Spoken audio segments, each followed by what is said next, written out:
Autoklub Sisak udruga je građana koja djeluje već 66 godina i tijekom svih tih godina osnovna misija Autokluba Sisak bila je i ostala briga o sigurnosti svojih članova pri putovanju i korištenju svog motornog vozila te ostvarenje njihovih članskih pogodnosti.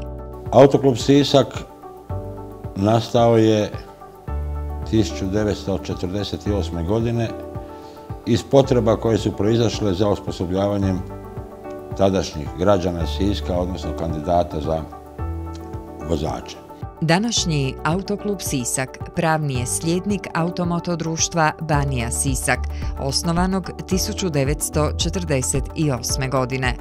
Svoj današnji naziv dobiva 1990. godine i kao pravni slijednik iste asocijacije prethodnog imena nastavlja zatečene poslove u istoj zgradi, u Vatrogasnoj 2 u Sisku. Djelatnost autokluba primarno je vezana uz djelatnost Hrvatskog autokluba, čiji je Autoklub Sisak i član. Tako svojim korisnicima nudi tehničku pomoć na cesti vezanu za otklon kvara ili prijevoz neispravnog ili u prometnoj nesreći oštećenog vozila, kao i ostale članske usluge i pogodnosti koje su mu prenesene od strane Hrvatskog autokluba. To je izdavanje međunarodnih vozačkih dozvola i tu je izdavanje punomoći za upravljanje tuđim vozilom pri prelasku granice RH. Ipak tradicionalna i početna, a danas najbitnija djelatnost autokluba je autoškola, u kojoj se kandidati mogu osposobljavati za vozače A1, A2, A, B, C1, C i E kategorije. Autoškola ima stručnog voditelja, 2 predavača, 6 instruktora vožnje te administrativnog djelatnika. Osposobljavanje kandidata vrši se najsuvremenijim nastavnim sredstvima i pomagalima u nastavi, te tehnički za tu namjenu opremljenim vozilima. Osim toga, autoškola raspolaže i s 2 prometna vježbališta, takozvanih poligona, koja zadovoljavaju sve tehničke standarde za osposobljavanje kandidata za vozače svih kategorija. Sadašnje prometno vježbalište u sklopu ovog objekta u vlasništvu Autokluba Sisak koriste gotovo sve autoškole za vježbu, a sve autoškole ga koriste za provođenje vozačkih ispita iz nastavnog predmeta upravljanja vozilom. U sklopu zgrade autokluba nalazi se i učionica u kojoj se održava nastava iz prometnih propisa i sigurnosnih pravila.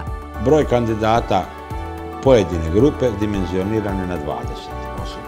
Iako ona prostorno i po svojim gabaritima može primiti do 40 osoba. Kako je Autoklub Sisak i sjedište ispitnog centra Hrvatskog autokluba, u okviru zgrade autokluba se nalazi i ispitni prostor za polaganje ispita iz nastavnog predmeta, prometni propisi i sigurnosna pravila, a koji je tehnički opremljen za polaganje ispita na računalima.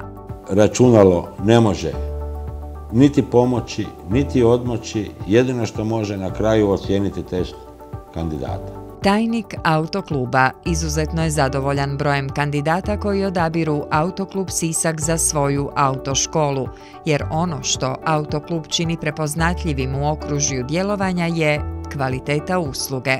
Ovo je kuća koja svoje kvalitete nije gradila na bazi jumbo plakata, već je ovo autoškola koja povjerenje je gradila i gradi dan i danas na kvaliteti usluge koju pruža. Kao dokaz te cjelokupne kvalitete i stečenog povjerenja građana stoji i podatak o prolaznosti kandidata na ispitima. Naime, na ispitu iz nastavnog predmeta prometni propisi i sigurnosna pravila rezultat uspješnosti kandidata je 53% veći od prosjeka Hrvatske. Kao odgovorna osoba i tajnik autokluba zadovoljan sam i sa radom naših instruktora koji su sudionici te uspješnosti. U Autoklubu Sisak posebno su ponosni na tradiciju koju njihova autoškola ima u Sisku. To je autoškola u kojoj su išli još bake i djedovi sadašnjih kandidata i Autoklub je postao sinonim za osposobljavanje kandidata. U Autoklubu ističu da ipak nije sve u novcima, već je nešto i u dobrim dijelima koja stvaraju zalog za budućnost. Tako je drugo ime ovog autokluba prometna preventiva.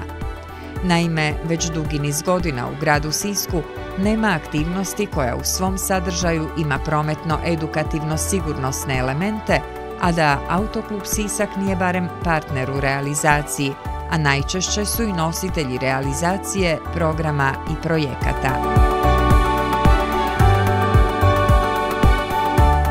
Na kraju ne treba ni sumnjati da će Autoklub Sisak nakon 66 godina uspješnog rada, kojeg kroz povijest prati permanentno noveliranje svih segmenata djelatnosti, i u budućnosti jednako kvalitetno obavljati svoje zadaće, ciljeve i misije, te ostati sinonim za povjerenje i kvalitetu.